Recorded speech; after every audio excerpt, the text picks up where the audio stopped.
gustong-gusto ko pong na sana makumpleto yung yung pamilya ko. Dahil po yung lola ko po wala na. Mas lalo pong nawalan ako ng pamilya. Yung mama ko naman po laging galit sa akin. Yung lola ko naman po yung tumayo magulang sa akin, yung mga tita ko. Kaya po nawala na siya. Hindi ko man po natupad yung mga pangarap niya sa akin. Pero sana po kahit makilala ko naman po, pag nakilala naman po kita, malaking regalo na po yun sa akin. Hindi na po ako laging nag-iisip kung buhay ka pa ba o nasaan ka mga ngayon. Gusto po kita makilala pa. أنا هلأ مع ابنك يا خالد. أنا عم بحكيك بالعربي. خالد المنصوري الاسم اللي وصلنا على الإيميل. إذا أنت بالفعل أبوه لهالشاب هذا وأنت قد ما كان عمرك يكون، إذا لو للحظة شاكك إنه هذا الشخص اللي قدامي هو ابنك، إنك تتواجد معه تجتمع فيه حتى كلمة حلوة رح تغير له من كل حياته، لأنه بصراحة هو محطم نفسيا.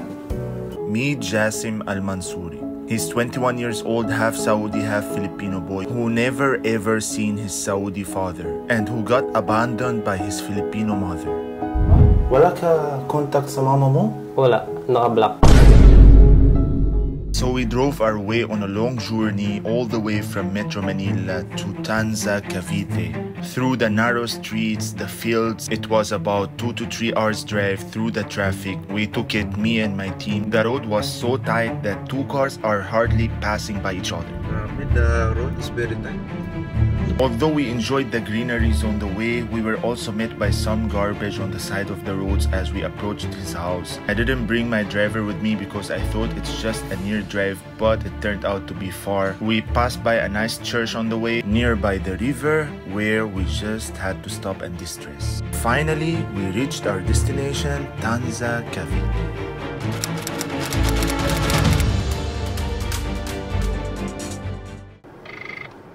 Hello, sir? Good afternoon po. Good afternoon po.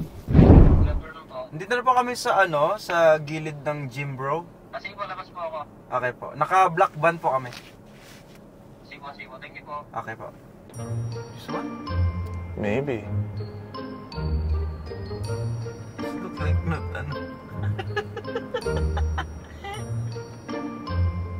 So we're gonna call him again. Sir? Sir, saan po kayo, sir?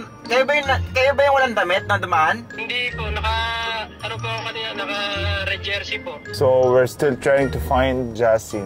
Alright, we found him finally, guys. So we're gonna follow him.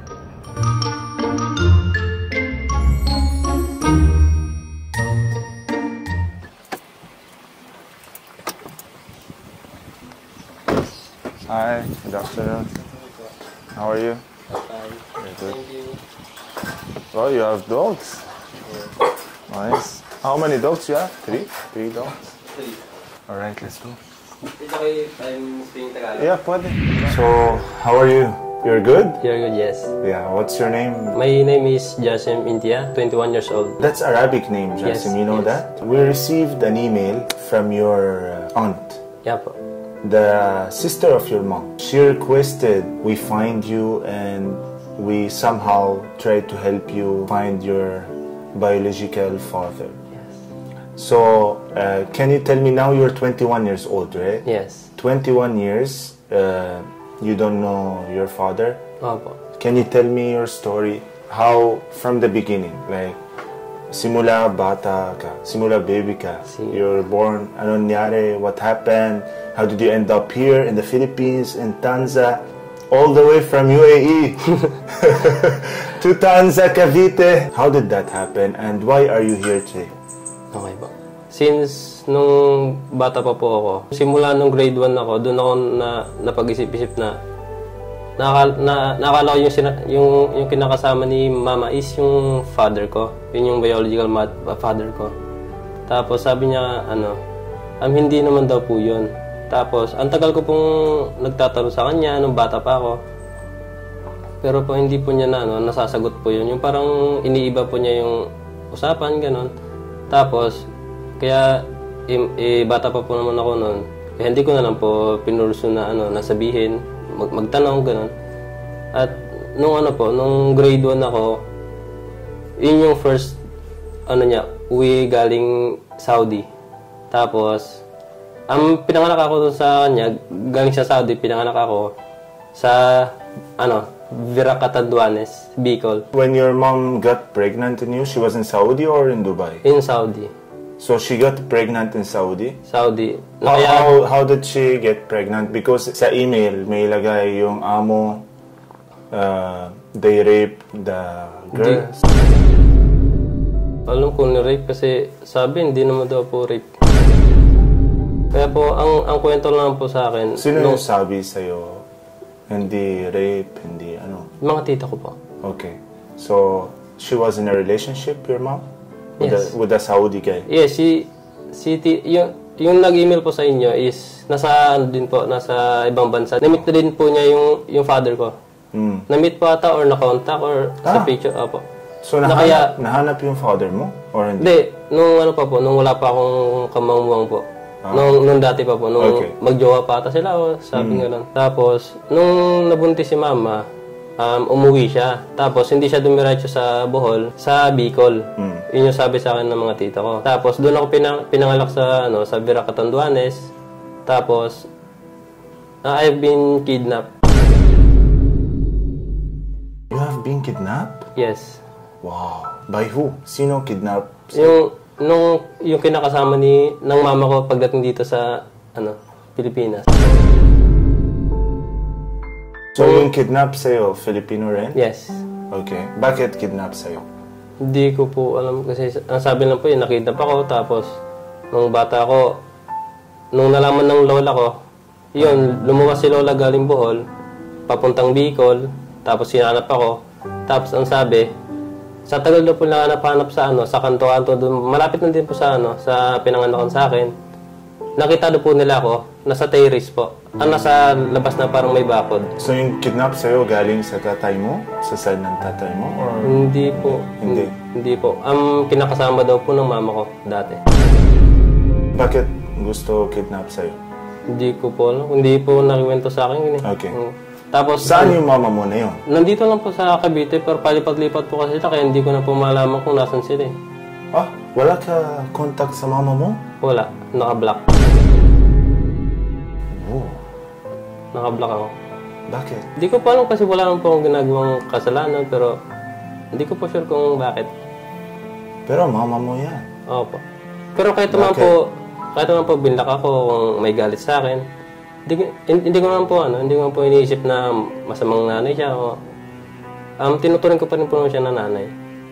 Kung nakita sa kabila ng yung parang pag nandun ako sa kanila, lagi siyang galit sa akin, ganun. Hindi ko po malaman kung bakit. Kaya naisip ko lang po nun. Pero mahal mo pa rin yung mama mo? Opo. Mahal ko po kahit hindi, yes, opo. Kahit gano'n, hindi naman po ako nagtatanim ng galit sa kahit sino pong Siguro, Pero bakit siya tanim na galit sa iyo? Hindi ko po sure kasi may naikwento po sa akin dati na gusto niya po ako palaglag dati, gano'n. Gusto niya Ipalaglag. Abort yan. Oh. Abort. Oh. So she wanted to do abortion with you? Nalaman ko naman po lahat yan is nagaling din po sa mga tita ko pag nagkakwentuhan sila. Tapos naipag-usap sa akin, gano'n. Nalalaman ko yung gano'n. So she didn't want to give birth to you in the first place. That's why she wanted to do abortion. Baka po gano'n. Nakuha ako ni Lola sa Bicol sa kumidnap sa akin. Nainuwi ako sa Bohol. Tapos simula nun, hanggang nag-grade 1 ako, hanggang lumaki, nasa Bohol ako. You mean to say, your biological mom, your Filipino mom, abandoned you and blocked you and doesn't communicate with you And you never seen your biological father. Yes. So basically, you never had a family. Parang ganun po. Ang inaano ko lang po na family is yung lola ko po. Ayan po si lola. This is your Lola? Yes. This one here? Yes. May I? So this is your Lola. Ito. Nanay po ng girlfriend ko. So this is the mom of your mother? Yes. Your grandmother? Yes. Siya ang nagpalaki sa akin simula Does she bata. love you? Yes. So much. She loves you so Yes, much. so much. Is she still alive now? No.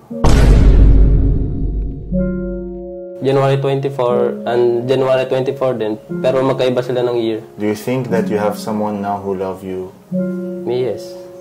Who? May other family, may tita. Gusto man niya po akong makuha, tumira doon. Kaso po kasi nahiya ako kasi may pamilya din po siya. Pag may pagkakataon makapagtrabaho, gagawin ko para makatulong naman dito. So do you work now, Justin? Or what do you do? Wala po akong trabaho ngayon. Naghahanap pa lang po ng trabaho. Do you study now? You're studying? Stop studying because of financial issue.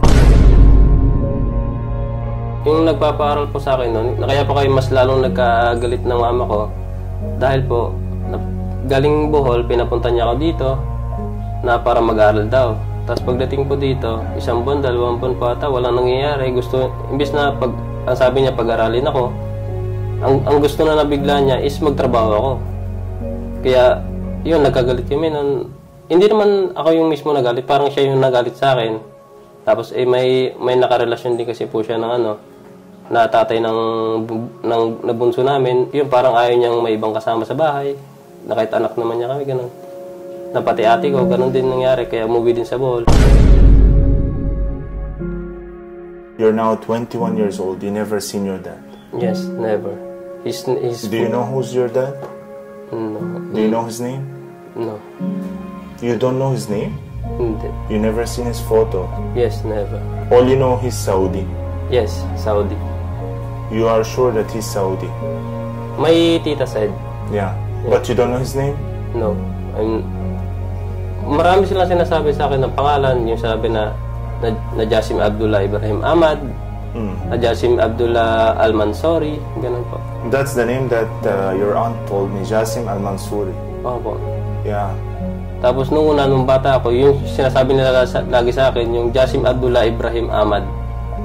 When you're young? Young. So tapos, the email we received, it says your dad's name is Jassim Al-Mansuri. Opo. Is that why you were named Jassim as well? Opo. Because of your father? Opo. But until now, you didn't find your father? Opo, hindi po. Do you think your father is alive now? Buhay pa? Hindi ko po alam kasi sabi po ng tita ko, matanda na din po yun eh. Sabi lang po sa akin nung I'm in grade 11. Pero when you were born, they are not married? Like your mom and your dad? They were not married? Hindi. How did they meet each other? In Saudi lang. Yeah, was she a domestic helper there? Opo. She was a domestic. In hospital pa ata. Yun po, nagkamit daw po sila doon. Tapos yun. Nung nabuntis siya, umuwi siya ng Pilipinas. Tapos hindi pa ako naka 1 years old. Hindi pa ako nakapag 1 years old. Bumalik na siya ng bumansa. Bali, ang nag-alaga sa akin, nagpapadede sa akin, yung tita ko. Hindi pa ako nakapag 1 year old, umalis na siya kagad. Kaya, nung simula bata, na nasa probinsya ako, tapos nagkakapos-kapos sa pagkain, walang makain. Sa grade 5, grade 4 po ako. Marunong na ako magbuhat ng palay, yung isang sakong palay, magsasaka. Opo. Nag-aararo, nagtatanim ng palay, opo. Nakikipagsabayan sa mga mas matanda sa akin para lang makita ng pera. Para sa pagkain namin, sa pag-aaral. Na kami nangingi ng lola ko, ng ate ko, hindi rin po magpapadala. Tsaka mahirap po siya kontakin. Kaya po, nagsasariling sikap po kami dati. Para lang makakain, So minsan po, na imbis na bigas yung kainin namin, saging, nasaba. Yung pong kinakain namin. Simula umaga hanggang gabi. Tapos kinabukasan, pag may pera, yun, makakabili ng bigas. Pag wala din. Wala po ganun. Tapos minsan nagulong kami ng asin, ng yung mga kangkong, gano'n. Pero malimit po, asin talaga po lagi namin naulam ng dati, ng bata ako. Asin? Asin po. Ilang taong ka na, gano'n? Ano po? Elementary pa lang po. I want to tell you something. Ayun. Imagine that your father is watching us now, okay? Then, what you gonna tell him? Something that you've wanted to tell him since 21 years. Simula bata ka hanggang ngayon na araw. May gusto mo sabi sa tatay mo? Okay. Probably he's watching us right now kasi marami kami viewers taga Saudi, taga Emirates. If we can help you find your dad. Para sa akin po, sana po, sana po makilala na kita kasi simula bata po na lagi akong tinutokso, sinasabihan na hindi kumpleto yung pamilya, na laging hindi kumpleto sa mga pag-graduate ko, walang magulang. Kung hindi tita ko, yung lola ko lang sumasama sa akin sa stage para kumuha ng award. Tapos para sa akin lang po is naiinggit po kasi ako sa mga sa mga ibang bata na nakikitang sa mga mall magkakasama. Tapos yun pong nakakainggit po sila na nakikitang naglalakad magkasama, naglalaro. Tapos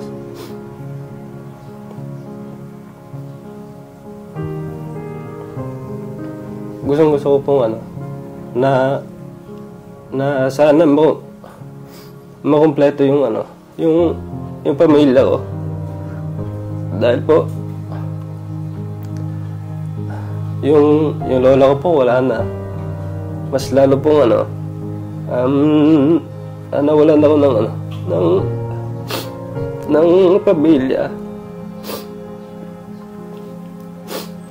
Yung mama ko naman po laging galit sa akin. Yung lola ko naman po yung tumayo magulang sa akin, yung mga tita ko. Kaya po nawala na siya. Hindi ko man po natupad yung mga pangarap niya sa akin. Pero sana po kahit makilala ko naman po, pag nakilala naman po kita, malaking regalo na po yun sa akin. Hindi na po ako laging nag-iisip kung buhay ka pa ba o nasan ka mga ngayon. Gusto po kita makilala pa. Kahit ikaw na lang, kahit si mama, nakailang na ako. Natanong sa kanya na minsan gusto ko may pag-ayos sa kanya pero wala, hindi ko man lang makausap na maayos. Na kahit na lang, kahit ikaw na lang pa para na kahit makilala naman kita sa video call, picture o kaya lang po, makita ko lang po sa na kahit picture na lang o kaya video call na lang po. Yun na lang po ang gustong kahit hindi naman po ako makapunta dyan o ikaw po makapunta dito. Gusto ko lang pong makita, yun lang pong gustong sa akin kasi lalo po ngayon wala na si lola. Mas lalo po kung nawawalan na ng pamilya. Paubos po. Kasi nahiya naman po ako sa mga tita kong makitira. Kasi baka mas lalo silang mabigatan sa akin. Kaya gusto kong magtrabaho po ngayon para hindi maging pabigat sa matutuloy kong bahay o maikisamahan ko. Yun na po, sana po pa makilala na kita, makasama na kita kung papala rin po makasama. Gusto ko po makasama ka pa. Yes, Jasim. We want to tell all the mga tao who are watching us right now, Jasim's story is one of the so many stories that happens like that. Unfortunately, there are a lot of people, whether it's a girl or whether it's yung babae or yung lalaki, they get pregnant. It's either the guy got the girl pregnant or the girl got pregnant, and then at the end, it's only the kids that suffer. Para ganun yung nangyari. Kasi for now, your mom has her own life. And she doesn't basically care about you, which is very sad. And your dad has his own life. So it's you who got affected in this. And this is the situation of many people here in the Philippines. We've reunited a lot of people, and we've been asked, like a lot of people, they want to reunite with their parents, different nationalities like that. It makes me very sad to see the sufferings of these kids that they never seen their parents. So we also want to help Jassim find his biological father, mga tao. So for all our viewers in Saudi, please share the video. Probably his father would notice it and ask us to reunite with him. As of this moment, I know his name is Khalid Al-Mansouri. This is what was told to me, Khalid Al-Mansouri. Khalid, if you're watching us right now, I would like to tell you that your son is eager to meet you, despite the fact he doesn't really want to go there, or even if you cannot go here, he just want to talk to you, video call, kahit picture lang daw. This would mean a lot to him. أنا هلا مع ابنك يا خالد، أنا عم بحكيك بالعربي، خالد المنصوري. الاسم اللي وصلنا على الإيميل، إذا أنت بالفعل أبوه لهالشاب هذا وأنت قد ما كان عمرك يكون، إذا لو للحظة شاكك إنه هذا الشخص اللي قدامي هو ابنك، إنك تتواجد معه تجتمع فيه، حتى كلمة حلوة رح تغير له من كل حياته، لأنه بصراحة هو محطم نفسيا. أمه تركته وأبوه تركه وما في عنده حدا، ما عايش مع حدا، عايش مع رفيقته، وضعه كتير كتير سيء. فهو بيتمنى يقابلك حتى ولو صورة بس، ما بده شيء تاني. Ito na po yung lagi kong ginagawa pagkagising. Pag wala yung girlfriend ko, ako nagluluto. Tapos pagdating ng tanghali, magsusundo po sa anak niya para kasi po wala pang ibang magsusundo, kaya ako na lang lagi nagsusundo pag wala siya. Pero pag nandito naman po siya, is siya naman lagi nagsusundo nandun.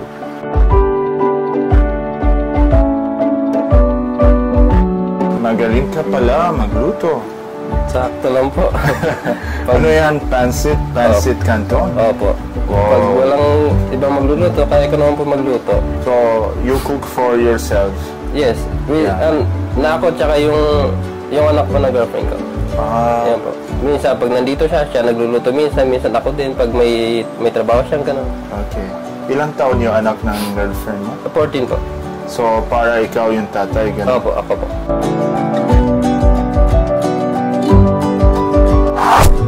We were closely watching Jassim playing with his dogs and bonding with them, as it removed some stress over his shoulders and made him feel like he has a family again. Although he enjoyed playing basketball as it's one of his hobbies, that makes him forget all of his problems. As he was playing basketball, he kept telling me how much he missed his father and how sad he felt that his mother abandoned him. I don't know how to play. How long have you been playing basketball? Nung bata. I play football usually. Varsity po ako ng Tansay. Oh. Na school namin. I am also a varsity before when I was young. Pag hindi ko pasok yung ball sa ring, ibig sabihin may problema yun. Ayun! May problema yung ball. Palit mo yan. Oh! I can go already join the NBA? Yeah. Okay. Why you don't run? You're not running. Because masakit yung pa ako. Sa injury po, nakaka-6 na tapilok na. So when was the last game before you get injured? Kailan? Last month. Ako rin may sakit kanina, kaya hindi ako pasok yung bola sa ring.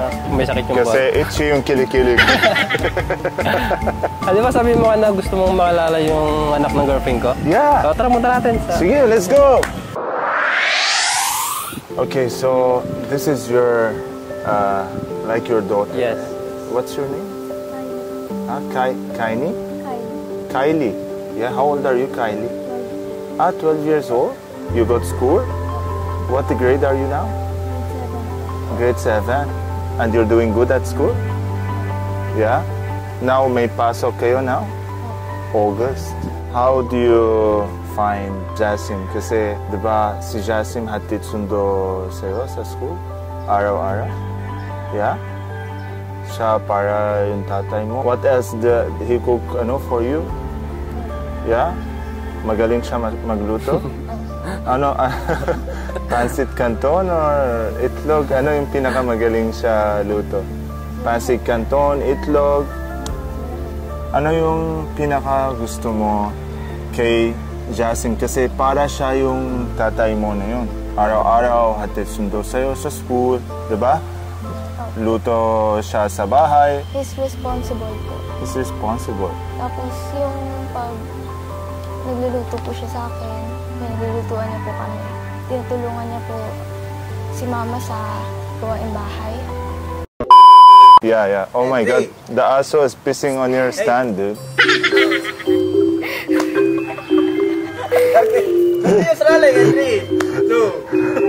He pissed literally on your stand. It's okay. Okay, dude. Okay, continue. 3, 2, 1. Feeling mo na yun, Jasim, anak mo si Kylie? Yes. Yes? Yes. Paano? And why? Why do you feel that? And how? How did you start feeling that she's like your own daughter? Simula po nung minahal ko yung mama niya.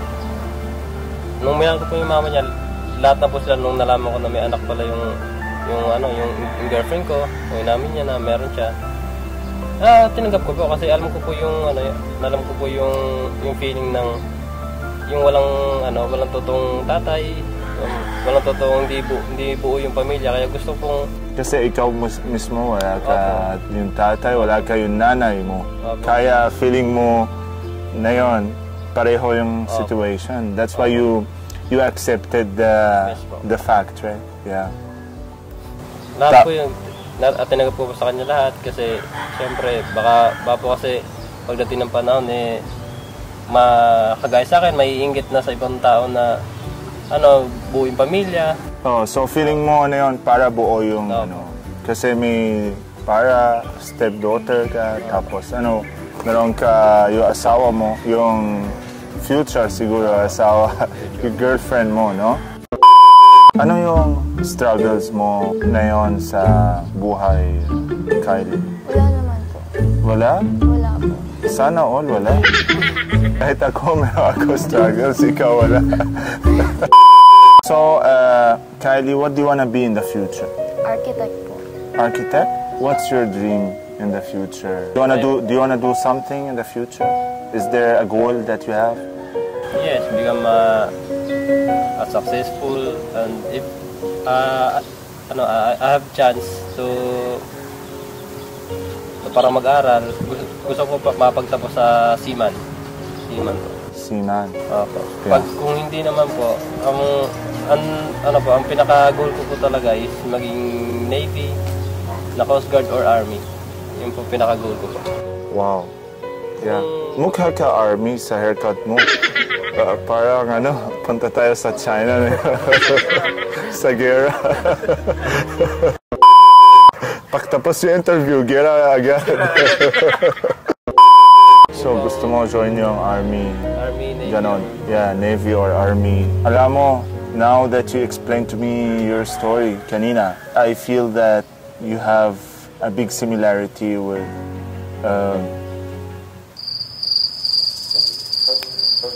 what's your name? Kylie po. Kylie, sorry. This is the third time. Oh my God. Para matanda na ako, no? Ilang taong? 31 lang? Bakit matanda? Stop thinking too much.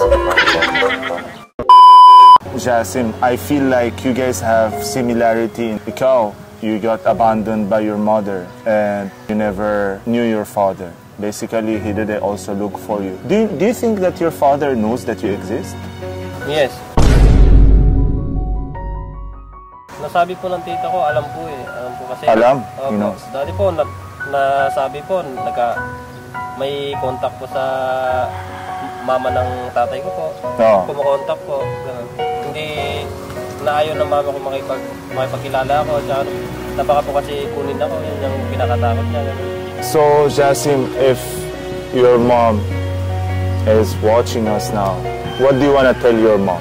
kaparasanan po, sana sana magbago na yung tingin mo sa amin ng ate ko, na hindi lagi nagagalit. Tapos pag may nakakasama ka sana pong ibang guy sa amin, sana ipaalam mo din sa amin kasi anak din po kami. Kaya kung kami lang tatanungin, na dapat nga makikilala mo na namin yung mga kasama bago kayo magkatuluyan. Kasi syempre nakailang asawa ka na, jowa ka na tapos lagi ka nag-iwalay, hindi mo kasama yung totoong tatay namin. Ayaw naman namin na may madagdagan pa na na ganun din yung magiging mangyari sa amin, na walang totoong tatay. Tapos sana hindi laging mainitin yung ulo kasi yun yung lagi natin pinag-aawayan. Tapos sana tanggapin mo kami na ng ate ko na totoo mo din kasi parang feel namin pag magkasama tayo, lagi kang galit, yung parang ayaw mo kaming kasama. Tapos hindi namin malaman kung bakit siya laging galit sa amin simula bata pa. Pag umuwi ka, lagi kang galit sa amin. Sana maging mabuo kasi kung hindi ko mamahanap yung papa ko, sana nandiyan ka para sa akin, para sa amin. So it's very emotional message to his mom, and I hope that you will reconnect with your mom. And same thing with your dad. If your dad will watch the video and it will reach Saudi, I hope that your dad will look for you. He can just email us and then we will be the mean for you guys to meet. If your dad would like to meet you and look for you. So we'll try to help you find your dad. Thank you po. Thank you so much. Jassim explained to me that he will never ever stop looking for his father, and he wished for his mother to contact him again because she blocked him and stopped communicating with him. So he keeps checking his phone, hoping that one day his father or his mother will contact him.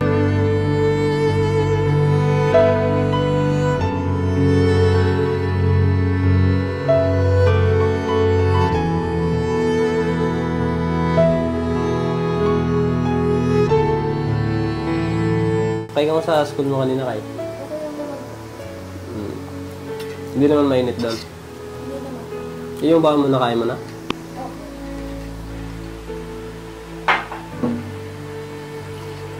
The bonding he had with his dogs made him forget all of his pain and struggles, mentioning that Jassim never had a complete family or even normal bonding just like all the other kids.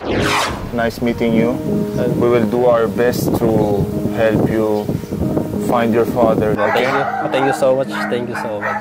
Also, Jassim, kanina you told me you're looking for work. I have two news for you. One is good and one is bad. Okay. The good news is you can apply to our restaurant. Okay.